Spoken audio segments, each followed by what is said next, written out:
The Buddhist Society of India.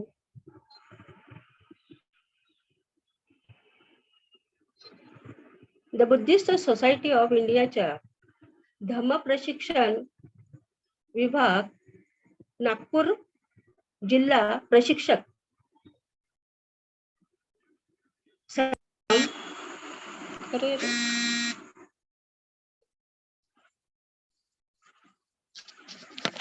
Sir आवाज येतोय का? हॅलो. हो येतोय येतोय ताई बोला. येतोय आवाज येतोय बोला. सर आवाज येतोय का? येत आहे आवाज मॅडम, तुम्ही बोला. आणि बडगे सर बाकी सगळ्यांना म्यूट करून ठेवा. हो हो ओके सर.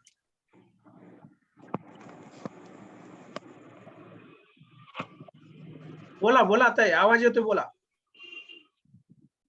हो हो येतोय आवाज येतोय.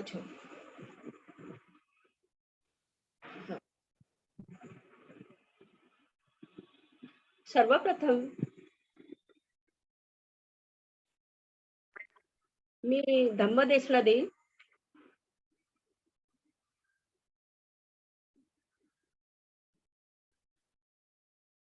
बुद्ध वचने अनेक आहेत, गाथाही अनेक आहेत. त्या अनेक गाथामधून खाली एक गाथा सर्वप्रथम आपल्या सर्वांना मी अर्पण करू इच्छिते. सुखो बुद्धान पादौ सुख सुधम्म देशनां सुख संघस्स सामग्री समकानं तपो सुखं. या गाथेचा अर्थ आहे, सुखद आहे बुद्धाचा जन्म, सुखकर आहे सद्धम्माचे श्रवण करणे, सुखकर आहे संघाची समाजाची धम्माचरण करण्याची एकता, आणि सुखद आहे या सर्वांनी एकत्र येऊन केलेले कार्य.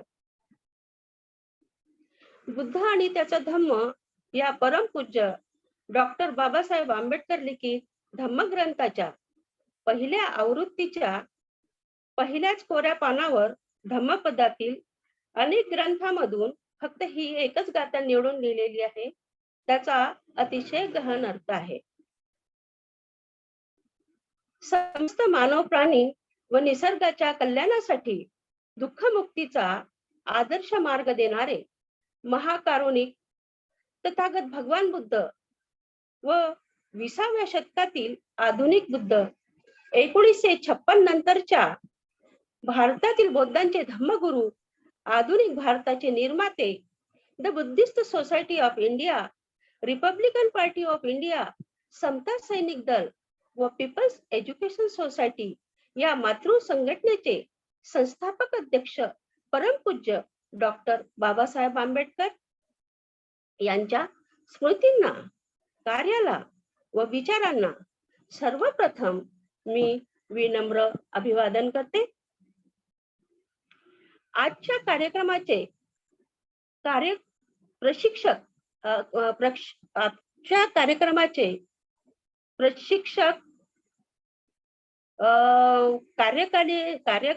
कार्यकारी अध्यक्ष सचिनजी शुभ्रसागर सर, आयुष्यमान डॉक्टर बडगे सर, कार्यकारी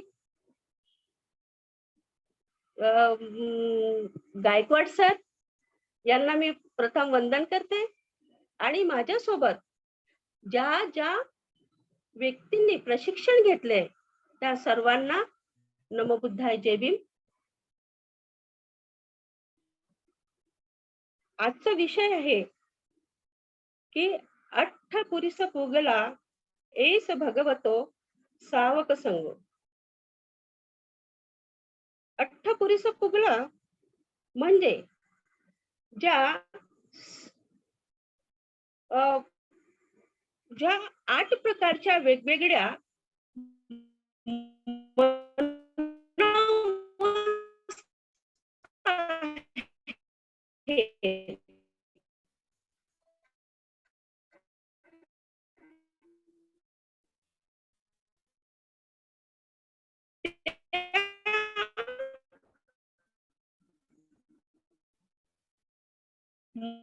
मनोवस्था संघवंदना म्हणजे सुपटिपन्नो भगवतो सावक संगो उज्जीपटिपन्नो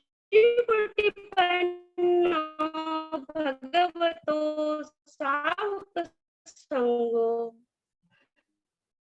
न्यायामिची पटिपन्नो भगवतो सावक संगो यदिदं चत्तारि पुरिसयुगानि अठ्ठपुरिसपोगला म्हणजेच भगवान बुद्धांचा जो धम्म आहे, भगवान न्याय तो सरळ मार्गावर आरूढ आहे. भगवान बुद्धाचा जो श्रावक संघ आहे तो सन्मान तुटावर आरूढ आहे आणि भगवान बुद्धांचा श्रावक संघ आहे तो ज्ञानाच्या मार्गावर आरूढ आहे. आणि श्रावक संघाचा जो भगवंताचा जो श्रावक संघ आहे तो न्यायाच्या अर्थात सत्याच्या मार्गावर आरूढ आहे. म्हणजेच इथे जे ह्या 4 जोड्या दिलेल्या आहेत त्या 4 जोड्या अशा की जे सत्पुरुष आहेत, जे अठ्ठपुरीस पुगला म्हणजे 8 प्रकारचे सत्पुरुष, 8 प्रकारचे सत्पुरुष ज्यांची मनोअवस्था ही उच्च दर्जाची आहे. यामध्ये आपल्याला 8 प्रकारची उच्च अवस्था कोणत्या, तर 8 प्रकारच्या उच्च अवस्था म्हणजे अनागामी आणि अर्हत. ह्या ज्या 8 प्रकारच्या मनोवस्था आहेत त्या मनुष्याला विकसित करायच्या आहेत. ह्या विकसित करण्यासाठी वेगवेगळ्या पायऱ्या तिथे दिलेल्या आहेत. आता आपण इथे बघूया श्रोतापन्न म्हणजे काय. आता श्रोतापन्न ही जी अवस्था आहे, श्रोतापन्नाची अवस्था म्हणजे श्रोत म्हणजे ज्या पद्धतीने नदीचा उगम असतो, नदीचा उगम ज्या पद्धतीने होतो तो उगम होताना ज्या पद्धतीने तो हळूहळू पहिले सुरुवातीला छोट्या प्रमाणात असतो, मग हळूहळू तो वाहून मोठ्या प्रमाणात जातो आणि तो नंतर समुद्राला जाऊन भिडतो. म्हणजेच इथे ज्या पद्धतीनं कडे वळले असता जेव्हा ध्यानाची जी पहिली अवस्था असते तर तिथून हळूहळू आपल्याला ज्ञान होतो की भगवंतांनी सांगितलं की जगात दुःख आहे आणि दुःखाला कारण आहे, दुःखाला कारण आहे, उपाय पण आहे. हेच बाबासाहेबांनी सांगितलं. दुःख आहे आणि दुःख मुक्तीचा मार्ग सुद्धा आहे. तर दुःख आहे म्हणजे दुःख कशाने होते, जर एखादा व्यक्ती जन्मास आला म्हणजे तिथून त्याच्या दुःखाची सुरुवात होते हे भगवंतांनी जाणलंय. आता भगवंतांनी दुःखाचेही प्रकार सांगितले. दुःख कशामुळे उत्पन्न होते, तर दुःख होते तृष्णेमुळे उत्पन्न, दुःख होते आसक्तीमुळे उत्पन्न, दुःखाचे अनेक प्रकार सांगितले. तसेच बाबासाहेब म्हणतात दुःख हे 3 प्रकारचे आहेत. एक वैयक्तिक दुःख, दुसरं सामाजिक दुःख आणि तिसरं नैसर्गिक दुःख. तर ह्या सर्व गोष्टीवर मात करण्यासाठी आपल्याला आर्य अष्टांगिक मार्ग याचा सुद्धा अवलंब करावा लागेल. हे जर आपल्याला सद्गतीकडे म्हणजे प्रत्येक मनुष्याची धडपड असते की तो निर्वाण पदाकडे पोहोचायला पाहिजे. आणि यामध्ये हे 2 प्रकारचे लोक असतात. पहिला व्यक्ती असतो खाओ पिओ मजा करो आणि दुसरा व्यक्ती असतो की आपल्या जीवनाचं काहीतरी सार्थक झालं पाहिजे. ह्या 2 व्यक्तीमध्ये जो आपल्या जीवनाचं काही सार्थक झालं पाहिजे असा जर विचार करतो तो व्यक्ती सन्मार्गावर असतो. आणि त्याला जर भगवान बुद्धांचा हा जो धम्म आहे हा जर मिळाला तर तो त्या मार्गावर जाऊन तो श्रोतापन्न या अवस्थेमध्ये जाऊन त्याच्या मनातल्या ज्या शंका कुशंका आहेत म्हणजे ज्याला त्याची दृष्टी त्याची दृष्टी ही सम्यक दृष्टी निर्माण होईल. सम्यक दृष्टीतून त्याला सम्यक दृष्टी जर लाभली तर तो सन्मार्गाने जाईल. आणि त्याच्यानंतर विचिकित्सका. आताच हे काय सांगितलं, हे अडथळे सांगितले. हे जर अडथळे आपण दूर करू, ह्या अडथळ्यांना दूर करण्यासाठी विचिकित्सका म्हणजे शंकेची प्रवृत्ती. जर एखाद्या व्यक्तीमध्ये शंकेची प्रवृत्ती असेल आणि तो जर प्रत्येक वेळेस शंका घेत असेल तर त्याचीही प्रगती होऊ शकत नाही. म्हणून विचिकित्सका हाही एक अडथळा यातून दूर करायला पाहिजे. नंतरच आहे शील व्रत परामर्श. त्यांनी पंचशील. पंचशीलाचा हा आपण जर काटेकोरपणे पालन केलं आणि 4 सत्याचा त्याच्या सोबतीला अभ्यास केला आणि सोबतच आर्य अष्टांगिक मार्गाचा जर आपण अभ्यास केला तर आपण याच्यावर विजय मिळू शकतो आणि शोतापत्ती बनू शकतो. याच्या नंतरची जी पायरी आहे ती आहे सद्गतगामी. आता सद्गतगामी म्हणजे काय, तर सद्गतगामी ही दुसरी पायरी आहे. तर अर्हत पदाच्या मार्गातील ही दुसरी पायरी असल्यामुळे आपल्याला आपण हा जो जन्म घेतलेला आहे हा जन्म पुन्हा मिळेल याची काही शाश्वती नसतं. त्याच्यामुळे आपल्याला जे काही करायचं असते ते याच जन्मात करायचं असते. म्हणजे पहिल्या शोतापन्नामध्ये आपण जे अडथळे दूर करतो, सत्काय दृष्टी, शील विचिकित्सका आणि शील व्रत परामर्श, आणि याच्यामध्ये जे दुसरं असते ते त्यामध्ये तृष्णा, द्वेष, मत्सर ह्या ज्या गोष्टी असतात, ह्या गोष्टीला आपल्याला याच्यावर सुद्धा विजय मिळवावा लागेल. आणि विजय मिळाल्यावर माणूस प्रगतीच्या पथावर जाऊन नंतर तो निर्वाण प्राप्त करू शकतो. म्हणजे तो सत्काय दृष्टी इथून याला सत्काय दृष्टी असे या अवस्थेला तो प्राप्त करू शकतो. याच्यावर विजय मिळून तो सत्काय दृष्टीला प्राप्त करू शकतो. त्यानंतर आहे अनागामी. आता अनागामी त्याच्यानंतरची ही अवस्था आहे. म्हणजे आपण पहिले 3 अडथळे, नंतरच्या सकृतगामीमध्ये 2 अडथळे, अशी नंतरची अवस्था ती येते, ती म्हणजे अनागामी. अनागामी ही जी अवस्था आहे ही आपल्या मार्गातील अनेक अडथळे दूर करून आणि आपल्यातला अहंभाव नष्ट होऊन जातो. या ठिकाणी पूर्णपणे अहंभाव नष्ट होतो, तर तो व्यक्ती हळूहळू पूर्णत्वाकडे अनागामी होतो. आणि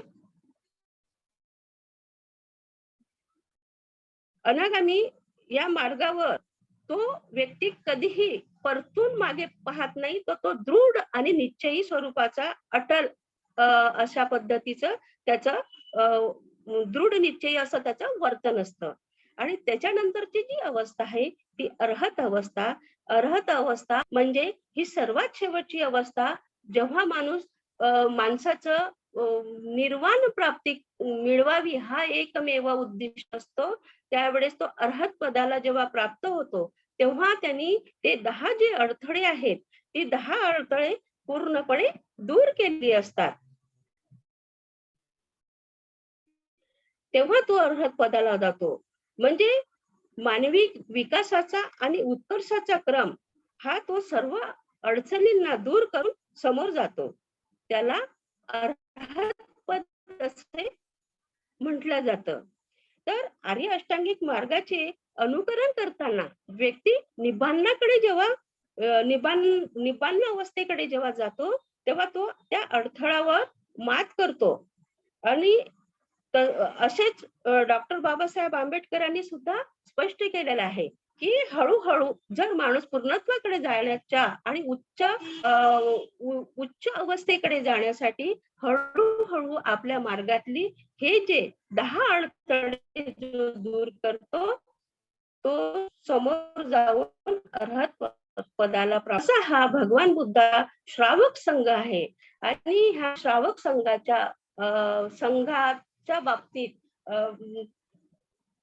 बाबासाहेबांनी ज्या वेळेस दीक्षा देण्याचा प्रसंग होता त्यावेळेस ते नागपूरला एक दिवस अगोदर आलेत आणि त्यावेळेस तिथे श्याम हॉटेलमध्ये बसले असताना त्यांनी हा एक प्रश्न भिक्षूंसमोर मांडलेला होता की मला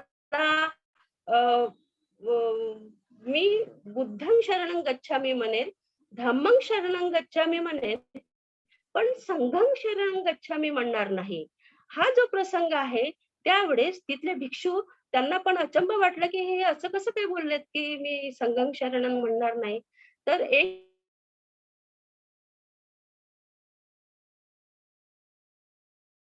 माझ्या विचारावर दृढ आहे, मी माझ्या संकल्पावर दृढ आहे, मी संघं शरणं म्हणणार नाही. अशा वेळेस मग त्यावेळेस ते भिक्षू जे होते चंद्रमणी यांनी त्यांना सांगितलं की तुम्ही संघं शरणचा संघ नसून हा त्यावेळेचा संघ होता. म्हणजे 2,500 वर्षापूर्वी ज्यावेळेस तथागत भगवान बुद्ध यांचा जो संघ होता त्या संघाला आम्ही शरण जातो असं नमूद केलं. तेव्हा कुठं बाबासाहेबांनी मान्यता दिली आणि ह्याला होकार भरला आणि मग तेव्हा कुठं 5 भिक्षूंनी त्यांना बुद्धं शरणं गच्छामी, धम्मं शरणं गच्छामी, संघं शरणं गच्छामी अशा या श्रावक संघाला मी शरण जातो असं जेव्हा बाबासाहेबांनी म्हटलं तर आम्हीही बाबासाहेबांचेच अनुयायी. जेव्हा 1956 नंतरची दीक्षा झाली त्या दीक्षानंतर आम्हीही बौद्ध धम्माचं अनुसरण करून तिन्ही संघांना शरण जाण्यास तिन्ही संघाला आम्ही शरण जातोय म्हणजेच त्यांच्या धम्माला आम्ही अनुसरतो. तर इथे मला एक अजून सांगावसं वाटते की ज्या वेळेस आपल्याला ह्या 4 उच्च अवस्था जेव्हा मिळवायच्या असतील तर त्यावेळेस आपल्याला जसं श्रोतापन्न, सकृतागामी, अनागामी आणि अर्हत या पदाला म्हणजे आपण ज्या जीवनामध्ये जगत आहोत त्या जीवनामध्ये आता असं सांगितलेलं आहे की भगवान बुद्धांना 10 वर्ष झाले, 10 जन्म घ्यावे लागले.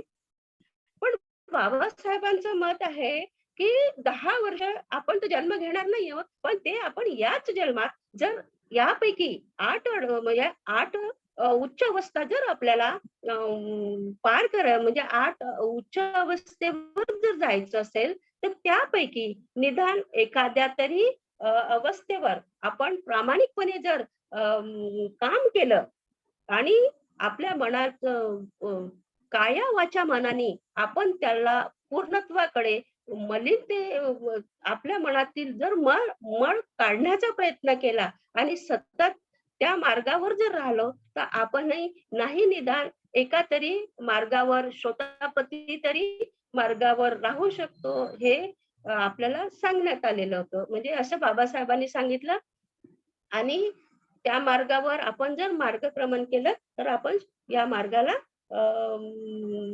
पोहोचू शकतो. या मध्येच एक सांगावसं वाटते की भगवान बुद्धाच्या काळामध्ये एक भिक्षू होते आणि त्यांनी फक्त एक गाथा म्हटली आणि त्या एक गाथेच्या माध्यमातून ते निब्बाणाला प्राप्त झाले. तर एका गाथेमध्येही एवढा प्रभाव आहे. मग इथे तर आपल्याला श्रोतापती, सकृदागामी, अनागामी, अर्हत हे 4 ज्या अवस्था आहेत ह्या 4 अवस्थाला प्राप्त करण्यासाठी आपल्यातल्या ज्या 10 अडथळे आपल्याला सांगितलेले आहेत ते 10 अडथळे जर आपण दूर सारलेत तर आपण सुद्धा त्या पदापर्यंत पोहोचण्यासाठी पात्र ठरू शकतो. तर अशा पद्धतीने मी ह्याचं इथे विश्लेषण केलेलं आहे. तर या माध्यमातूनच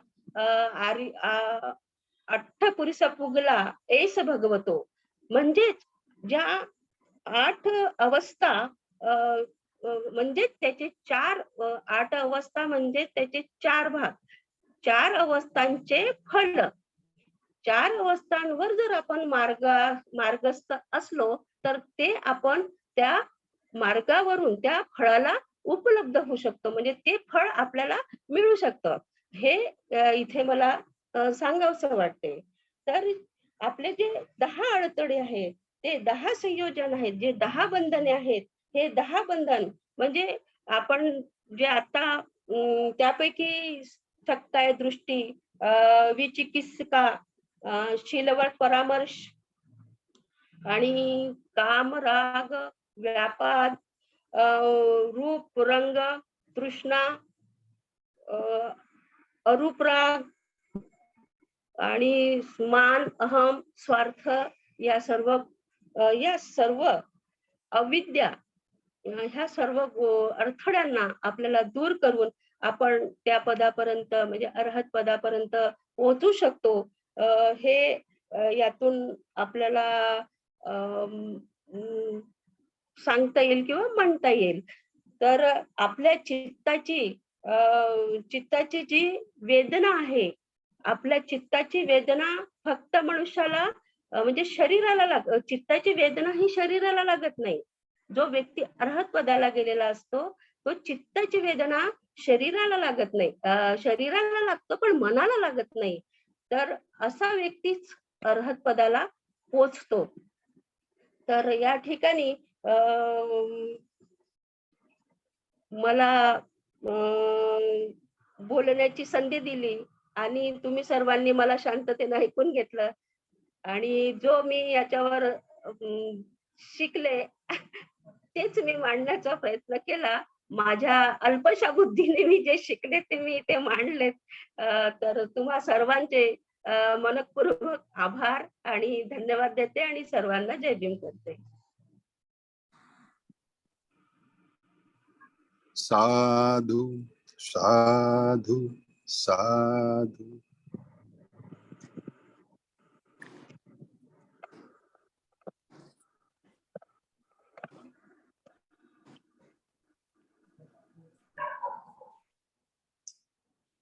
यानंतर आपल्याला आयुष्यमान सचिनजी शुभरसागर साहेब आपलं मत व्यक्त करून काही सूचना देतील. उपस्थित सर्व धम्म प्रशिक्षकांना माझा सविनय जय भीम, नमो बुद्धाय. मला अत्यंत आनंद होत आहे आणि खूप समाधान वाटत आहे की धम्माचं माहिती घेतल्यानंतर, धम्म अनुभवल्यानंतर धम्म प्रशिक्षक जे आहेत तर ते आपला अनुभव, त्यांना प्राप्त झालेली धम्माची माहिती हे या प्रात्यक्षिकाच्या माध्यमातून आपल्या सर्वांच्या समोर ठेवत आहेत आणि तो अतिशय खूप चांगला अनुभव आहे. मला वाटतं त्यांच्यासाठी सुद्धा असेल, माझ्यासाठी तरी खूप छान अनुभव आहे तो.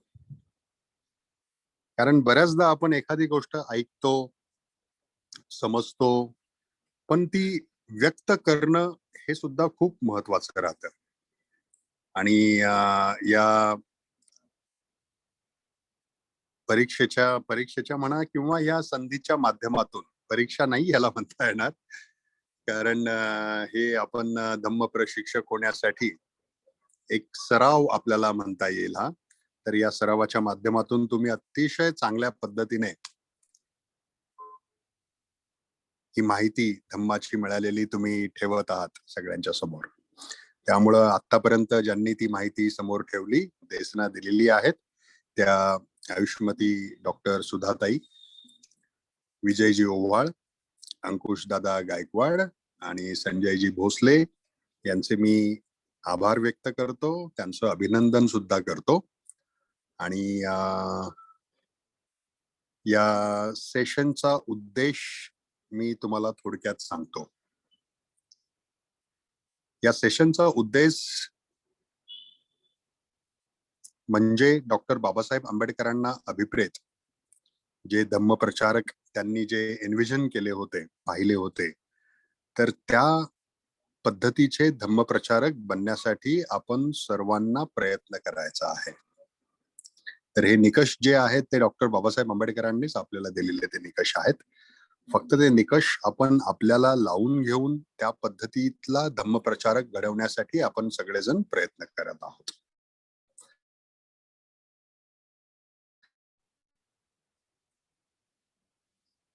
आणि हाच प्लॅटफॉर्म, आवाज येतोय का माझा बडगे सर?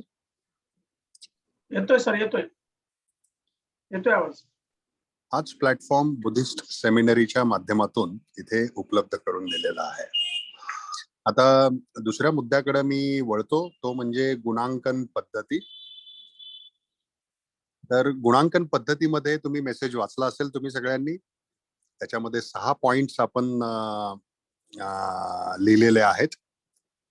तर तुम्ही आता आपल्या बुद्धिस्ट सेमिनरीच्या ग्रुपवर ही धम्मदेशना देत आहात, पण इतर ठिकाणी कोणत्याही सामाजिक कार्यक्रमामध्ये, धार्मिक कार्यक्रमामध्ये ज्यावेळेस तुम्हाला विचारपीठ उपलब्ध होईल आणि तेथून तुम्हाला ती संधी मिळणार आहे की उपस्थित लोकांना धम्माचे संस्कार देण्याची, तर जेव्हा तुम्हाला ती संधी उपलब्ध होईल तेव्हा त्या संधीचं सोनं झालं पाहिजे आणि तुम्ही जी देसना देणार आहात, जो धम्म लोकांना सांगणार आहात, तर त्याच्या माध्यमातून अधिकाधिक लोक या धम्माच्या मार्गाकडे आकृष्ट होतील, धम्माच्या मार्गावरती आरूढ होतील. हे जर यश तुम्ही प्राप्त करू शकला तर डॉक्टर बाबासाहेबांना अभिप्रेत धम्म प्रचारकाचं कार्य तुम्ही पूर्ण केलं, त्याला हातभार लावला असं म्हणता येईल. तर त्यासाठीच ती क्षमता निर्माण करण्यासाठी आपण हे प्रशिक्षण शिबिर आपण घेत आहोत. तर याची गुणांकन पद्धती, या स्तराची गुणांकन पद्धती मी तुम्हाला थोडक्यात सगळ्यांना सांगतो.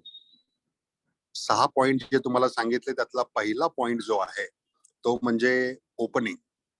म्हणजे ज्यावेळेस तुम्ही धम्मदेशना देण्यासाठी जाता तर त्याचं ओपनिंग तुम्ही कसं करता. तर मी मेसेजमध्ये सविस्तर बाळासाहेबांनी आणि आम्ही ते लिहिलं होतं की कोणत्याही कार्यक्रमामध्ये जर तुम्ही ओपनिंग एका विशिष्ट पद्धतीने जर केलं तर त्याचा खूप मोठा संस्कार लोकांवरती होतो. तर सुखो बुद्धान उत्पादो ही गाथा जर तुम्ही म्हटली तर त्या गाथेचा अर्थ हा खूप गहन अर्थ आहे, खूप छान अर्थ आहे की बुद्धाचा जन्म सुखद आहे, बुद्धाचं सद्धम्माचं श्रवण करणं हे सुखद आहे. तुम्ही कुठेही पहा, जर एखादं धम्माची एखादी गाथा त्याचा अर्थ जर कोणी सांगत असेल तर आपलं मन अतिशय शांत होतं आणि एक खूप छान व्हॅल्यू ऍडिशन आपल्या जीवनामध्ये होते असं वाटतं. आपण एक ताण तणावापासून आपण दूर जातो आणि काहीतरी आपल्याला फायद्याचं इथे मिळत आहे असं तुम्हाला वाटतं. तर धम्माच्या बाबतीमध्ये सुद्धा तथागत तसेच सांगतात की धम्माचं श्रवण करणं हे अतिशय सुखकारक आहे. हा त्या गाथेमधला दुसऱ्या ओळीचा अर्थ आहे.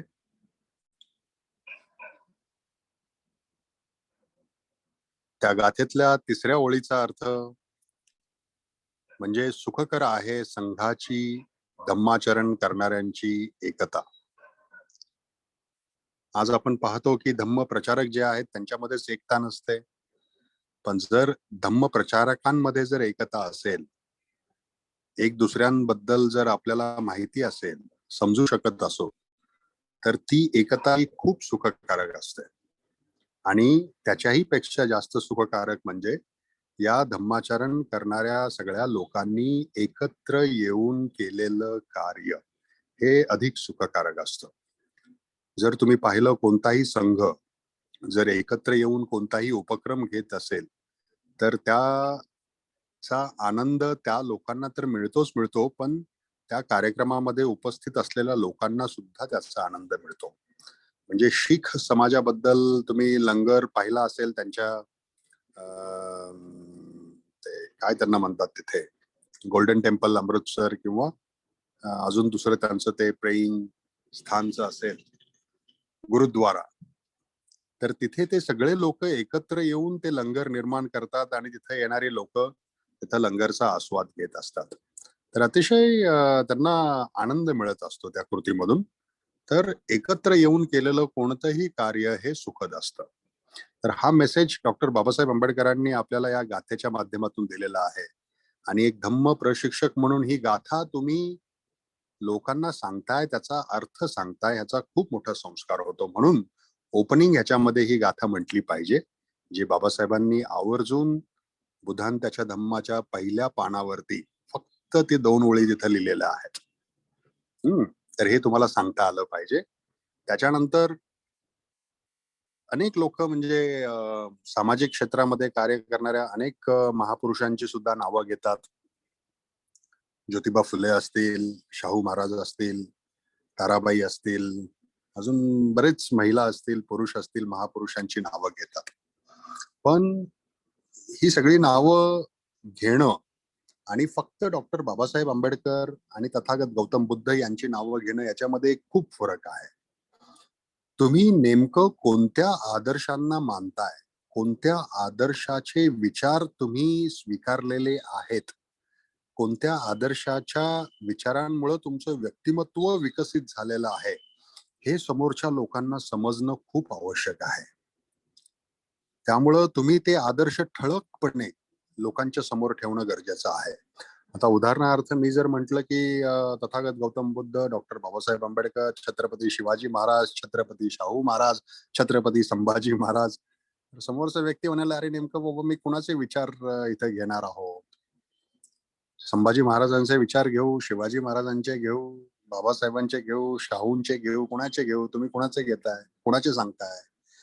तर हे लोकांना स्पष्ट होण्यासाठी, त्या महापुरुषांचा आदर तर आपण करतोच, पण नेमका कुणाच्या विचारांमुळे तुमचं व्यक्तिमत्व सुधारलेलं आहे हे तुम्हाला लोकांना सांगता आलं पाहिजे. त्यासाठी ही 2 नावं घेतली काफी आहे.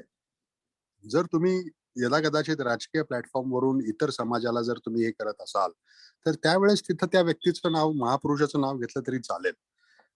पण सामाजिक आणि धार्मिक स्तरावरती तुम्ही ही 2 नावं पुरेशी आहेत तुमच्यासाठी, की मग लोक कुठं भरकटणार नाही की नाही बाबा आम्हाला बाकीचं कोणी नको, आम्हाला या दोघांच्यामुळे आमचं जीवनाचं कल्याण होणार आहे ना, बस हा विचार त्यांच्यापर्यंत पोहोचला पाहिजे. म्हणून ती 2 नावं. आणि त्या 2 नावांमध्ये सुद्धा बाबासाहेबांना आतापर्यंत राजकीय पुरुष म्हणून प्रस्तुत करण्यात आलं, समाज क्रांतिकारक म्हणून प्रस्तुत करण्यात आलं, विश्वरत्न, भारतरत्न, असे वेगवेगळ्या उपाधींनी बाबासाहेबांना प्रस्तुत केलं. पण धम्मगुरु या पद्धतीने प्रस्तुत केलं गेलं नाही आहे. मन झालं काय, मग लोक धम्माच्या वेगवेगळ्या प्रवाहामध्ये विघटित झालेली आहेत. म्हणून बाबासाहेबांना धम्मगुरु 14 ऑक्टोबर 1956 रोजी, आज मी तुम्हाला इथे एक प्रश्न विचारतो, 14 ऑक्टोबर 1956 रोजी तुम्हा आम्हाला धम्म दीक्षा कुणी दिली, असा जर प्रश्न विचारला तर तुम्ही काय उत्तर द्याल? बाबासाहेबांनी. हा, doctor Babasaheb Ambedkar. Okay, very good. तो प्रसंग तुम्ही नीट लक्षात घ्या, वाचा तुम्ही. भिक्खू चंद्रमणी यांच्याकडून पालीमध्ये बाबासाहेबांनी दीक्षा ग्रहण केली. त्याच्यानंतर बाबासाहेब म्हणाले का कि भिक्खू चंद्रमणी अभी आप उपस्थित 5 लाख लोगों को दीक्षा दीजिए, ऐसा बाबा साहब जी ने कहा क्या? बाबा साहब ने कहा था भिक्षुगण अब आप बैठ जाइए, अब मैं लोगों को दीक्षा दूंगा, दीक्षा देता हूँ। बहुत बढ़िया सुनंदा जी। बाबा साहब जी ने चंद्रमणि और अन्य भिक्षुओं से दीक्षा स्वीकार की और उनको कहा, सम्मान से कहा कि भिक्खू जी आप बैठ जाइए, अभी अभी मैं उपस्थित लोगों को दीक्षा देता हूँ। और बाबा साहब जी ने उपस्थित 5 लाख लोगों को उन्होंने जो दीक्षा तैयार की थी 22 प्रतिज्ञा के माध्यम से उन्होंने दीक्षा दी है, और बाद में उन्होंने दीक्षा देने के अधिकार भी उनके पास ही रखे हैं। तो बौद्ध धम्म की दीक्षा यदि आप हमको बाबा साहब जी से मिली है, तो हमारे धम्म गुरु कौन हुए? बाबा साहब आंबेडकर। बाबा साहब जी अम्बेडकर। तो फिर उनको धम्म गुरु छोड़ के इधर उधर हम लोग क्यों भाग रहे हैं? इतने महान व्यक्तित्व, जिन्होंने पूरे दुनिया में बौद्ध धम्म, बुद्ध का ओरिजिनल धम्म क्या है, इसका विस्तार से मतलब लिखा, बताया लोगों को। इतना महान कार्य किया है उन्होंने। तो उन्होंने जो धम्म की दृष्टि दी है